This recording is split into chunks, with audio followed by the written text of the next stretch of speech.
You're watching WHPS, Highland Park, Detroit.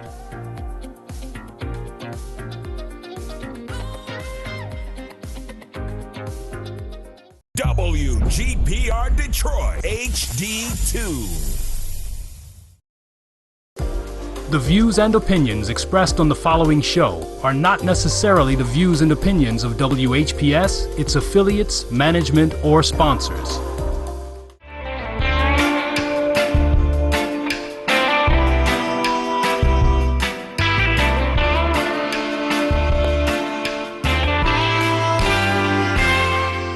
And good afternoon. Welcome to Expose Under the Sun, sponsored by the Detroit Native Sun newspaper. I'm your host, Darwin Griffin, and we have a very, very enlightening half an hour with my guests, Miss Vicki Dobbins and Miss Leah Mills Chapman. And you are watching us live from the awesome cities of Detroit, Michigan, under the auspices of the Honorable Mayor Mike Duggan, as well as the phenomenal city of Highland Park, Michigan, under the auspices of the Honorable Mayor Hubert Yap. And before we get started, just want to say my sympathies, my prayers, my condolences go out to the family of Miss Deborah Birdsong. As her name denotes, she was a songbird. She was a singer extraordinary, and so many people have been graced by allowing her to sing in their presence. Miss Sharon Dumas, I know, she was a very good friend of hers, and I know that a lot of people that had the acquaintance of hearing Miss Birdsong, as well as coming into her expertise, because she also made jewelry. She made bracelets, and I know she has done so much in so many hearts of people that have come across her and come in contact with her. So again, from the Expose Under the Sun family, our hearts, our prayers go out to Deborah Birdsong's family and loved ones. So again, this month is Mental Health Month, and there's a lot of people that have been seeing a lot of things that they've witnessed on the news in regard to situations that have occurred. Everybody knows about what happened in Oxford when it came down to the 4 people that lost their lives due to a tragedy at the high school. We know about the 10 individuals that lost their lives in Buffalo, New York, at the Top supermarket out there. And the list goes on and on, from various folks that have lost their lives to individuals that may have been under something. We don't know what it was. In some cases, those individuals may have lost their lives. But in other cases, we've had situations where attorneys have said in their defense of their clients that the person was going through some type of mental anguish or a mental illness that they may have been going through. My special guests today are Miss Leah Mills Chapman, and she is a clinical therapist. And she is also called the Mental Reconstructionist. Leah, welcome to Expose Under the Sun. Thank you so much for having me. And for many of you that probably, well, she's a guest that I've had on the show multiple times before. The whole city, River Rouge, knows her, and the surrounding communities know her as well. But she is one of our favorites.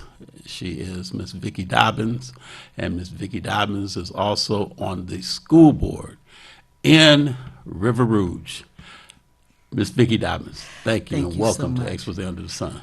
Thank you so much for having me, Darwin. I sure do appreciate it. And so nice meeting the social worker. Yes, and we're going to have a very good forum today, and I'm so happy to be talking about this subject again. Good. Okay, let me delve right deep into the subject. Leah, what is mental illness? So mental illness really is no different than a physical illness, right? Somewhere down the line, somebody has severed the mind from the body. Who did it? Clueless. But when we're looking at mental illness, it is simply an ailment of the mind, right? So we're looking at whether or not a person is able to cognitively be aware of their surroundings, be aware of what is happening in their current reality. And so, again, it's no different than one that may have had cancer, diabetes, or something of that nature. It is just something that plagues the mind and how we function and see life through our own mental lens. Now, when people talk about persons that may be suffering from mental illness, at what age are individuals diagnosed with having a mental illness? Well, it all depends. In the field of mental illness or psychiatry, you can have as early as, right, coming out from the womb. So 0 to however old you may be, one can definitely have an occurrence with a mental illness.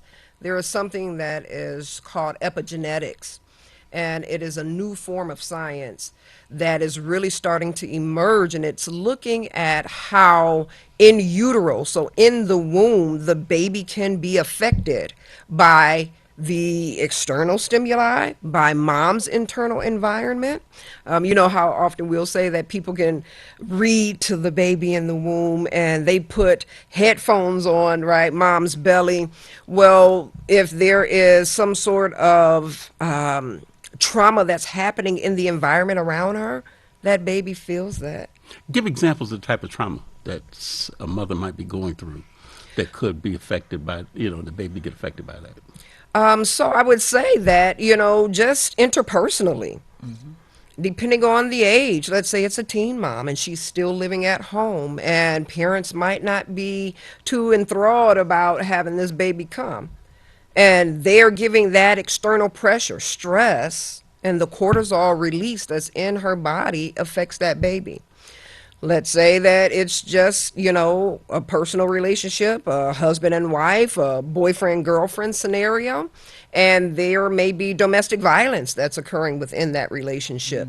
That baby hears in the womb the arguing that's going on and feels again, yet mom's heartbeat and neurological, right, impulses that's going through her body. That stress affects that baby in the body. Go ahead, Vicki. So again, it's been said that if the mother is an alcoholic or uses drugs or, pills or something like that, that goes into the baby. And when the baby is born, this came out years ago, that a baby is addicted to your alcohol or your drug. Exactly. And then they begin to take the babies away from the parents because it's a drug addicted baby. Yeah. That baby had to have be withdrawn from that drug or alcohol, whatever it was. And so, so from the womb, as you are carrying a baby, whatever is going on in the mother's life goes on in that baby's life. And so we have to be very, very careful. And then whatever happens during the pregnancy will sometimes carries through childhood, teenage, adults. You wonder why your kid likes alcohol at the age of 15 or 16. It's because it was already addicted. Exactly. From the womb. Yeah. So, Yeah, it breaks the barrier.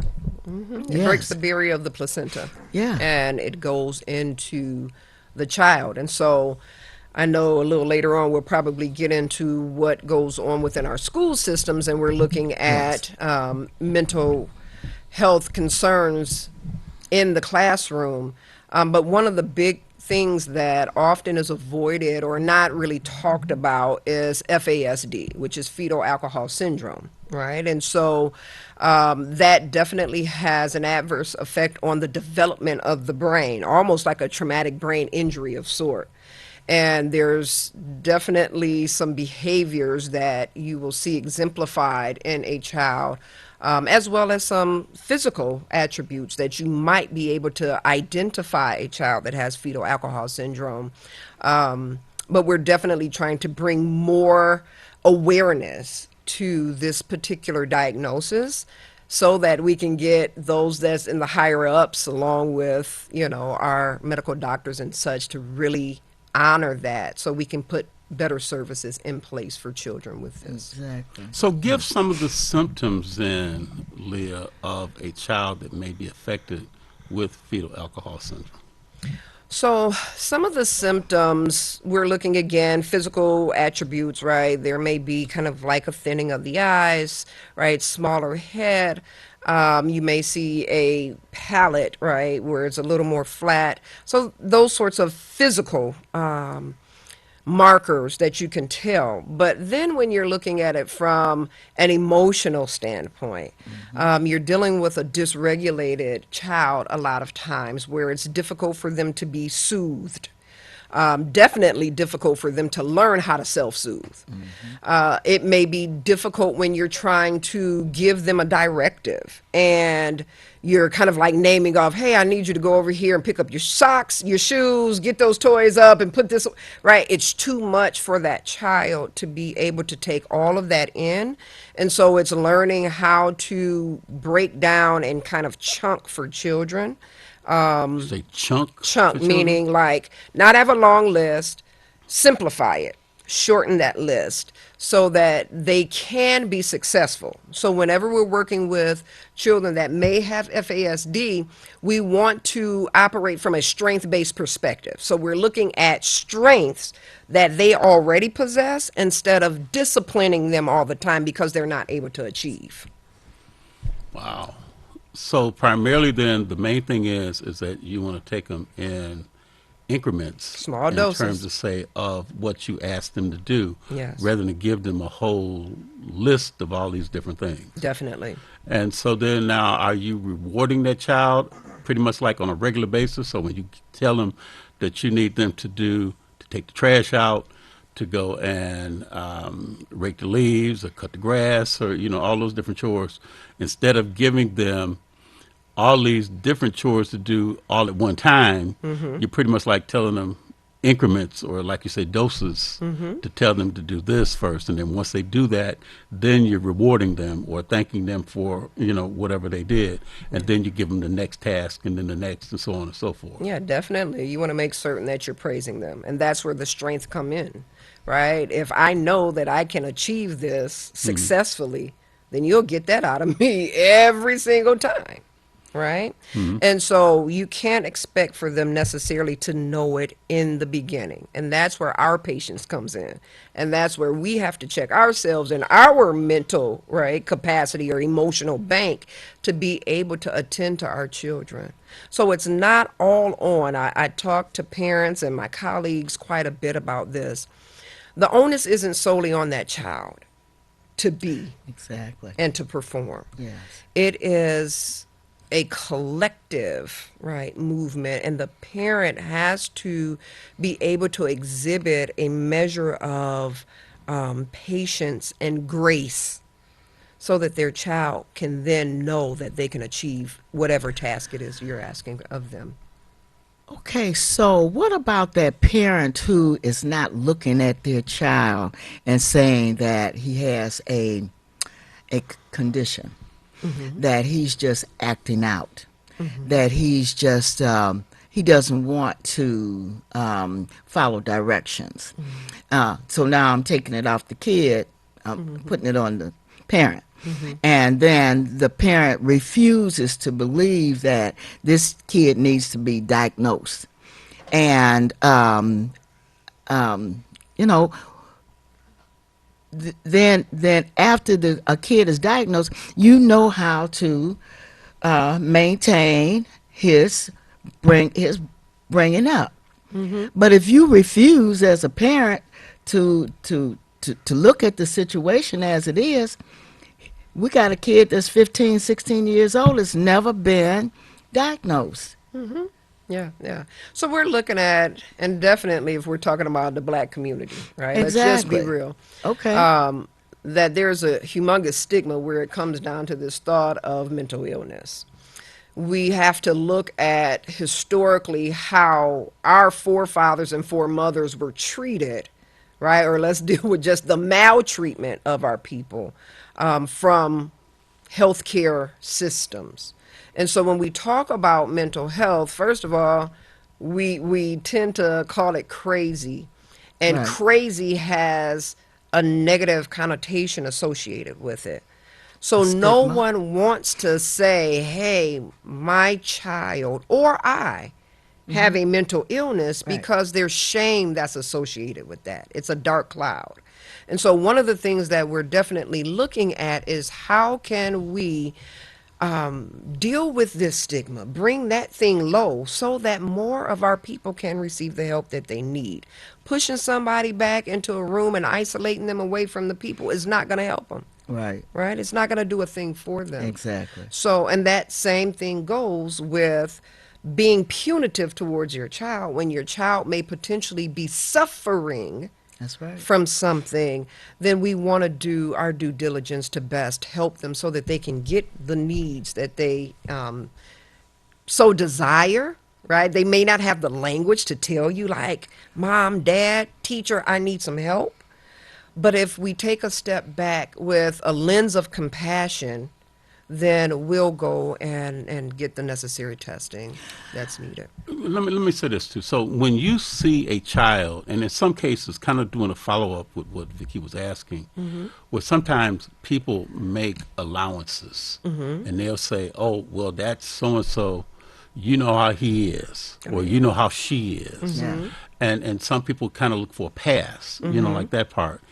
And I want you to address that, because in some cases there's a lot of, you know, allowances that some people have to make because the parents have said, this is how she is, or this is how he is, and pretty much like, don't mind them, you know, Right. don't pay that much attention. And then the other part I want you to talk about too, Leah, is that when we talk about discipline with the child, I don't know where you're at, you know, when it comes down to when we were children, we may have gotten whooped. Yeah. We may have got spanked. We may have got, you know, now you see punishments more so being exhibited by parents to children.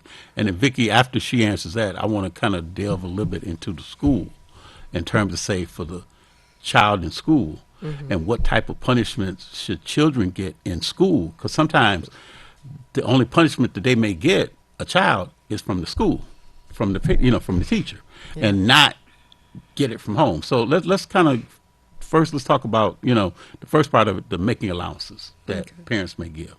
So I think that, you know, all parents love to see their children as their baby. Yeah. Right? And it's not very easy to want to look at your child through a lens that, you know, something may be awry in their behavior. Some of it we're making excuses just simply because we don't want to go through the phase of correction, right? Because to correct our child means to correct myself That's and right. some of the things that I may be having within the environment. And I'm saying that even to myself. I raised two beautiful daughters, and my stepson came and he was with me for a while, and a lot of times it takes extra work That's to right. be present and to make certain that we are refining them. They're growing. Their brains are underdeveloped. They need input, and it has to come from you. But if you pardon everything that they do, they will not grow. They Right. will function at a deficit as an upstanding, you know, citizen within our society. So a lot of the pardon just simply comes from the fact that we are unwilling to change ourselves to make certain that we're giving them the best of what they need. So let's talk about the discipline then when you talk about at home. I mean, you don't know that that child may be looking for attention from the parent or from the guardian, Yeah. and you may discipline them, you know. but they don't really understand why they're being punished because they're reaching out to the parent, trying to ask the parent, trying to get some attention Yeah, from the yeah. parent. So sometimes they may, as the expression goes, cut up just to get the attention. Oh yeah. And sometimes even in the schools, Vicki, you may have young people in the schools that may do the same thing. With a teacher, they may cut up to kind of get the attention from all 30 or 40 of those people, in the school, in the classroom, that may be the same thing. Yeah, yeah. So we're looking at behavioral things that are occurring, Speak up. right? And we know that even negative behaviors are good for the child to receive what it is that they desire, right? So any type of attention is attention if I am starving for attention. Okay. So I might be the class clown, right? Because when I stand up and I start to laugh and I start to, like what the kids say, Joan on or crack on or cap on someone, then I know that all eyes will be on me finally. Okay. We've got a call in. Caller, you're on the line. Do you have a question Thank for you. one of our guests? Okay. My question is, I have an organization. Speakerphone. I have an organization where we work with girls ages 12 through 21. So we had a session on Saturday where the grandparents are now bringing the girls to the program. And out of 6 grandparents there, 4 of them had children that were murdered. And their children that were murdered was the parent of the girl sitting there. So we had Dr. Sabrina Jackson as our speaker. We ended up going through a session with the grandparents. So my question is this: what is that doing to the daughter whose parent was murdered, hearing the grandparent say over and over again that my child was murdered? What kind of trauma? Terrible. Yeah, so it's twofold. So we know when treating trauma, there is something that's called gradual exposure or expanding one's window of tolerance. So when we avoid using certain terminology, it can actually do more harm than good, because the utilization of, let's say, my child was murdered, right? That, as harsh as it sounds, it helps to take the sting out and the desensitization in, right, that child. The flip of that is if when the grandparent is utilizing this terminology that they seem dysregulated, that's the thing that really impacts trauma in another person, is when my support system seems a little shaky and that they're not managing the realities of today, then now I don't know if I can do it. So they're looking at us, they're watching our affect, our body language so closely, especially children that have incurred complex level trauma. They see everything that we do, and when we're down, that affects them. If they're angry, that affects them, right? And so they're very much attuned to what we would say is their solid object. Grandma, granddaddy, auntie, whomever steps and fills in that gap becomes that solid object for that child. Okay. Sharon, did that answer your question? Did you have a follow-up question? I have a follow-up question. So one of the young ladies had to leave the room because she said she was just tired of hearing it. And the other girls, so the whole room was crying because it was traumatic. One grandparent had 2 children and a grandchild murdered at the same time. And we have a summit, Mothers, Women and Girls Healing from Childhood Trauma. And what I thought about in that session was that at first we were going to do it for women, but I believe if we equip the girls with the tools to deal with trauma, it will help them as they become women to deal with the trauma that they may face. Is that true? Yes, most definitely. Avoidance is one of the, I like to say, one of the largest symptoms of PTSD or trauma. And avoidance is the very thing that keeps the trauma stored within the body, and the dysregulation of their emotions and their, interactions in day-to-day society. So yes, I would agree, having a summit that helps to equip, and it can't just be a one-time thing. Trauma work is ongoing because trauma never leaves. There's what we call the Bible in trauma, and it is the body keeps the score. And that's The written. body keeps the score. The body keeps the score. It's just like tally marks.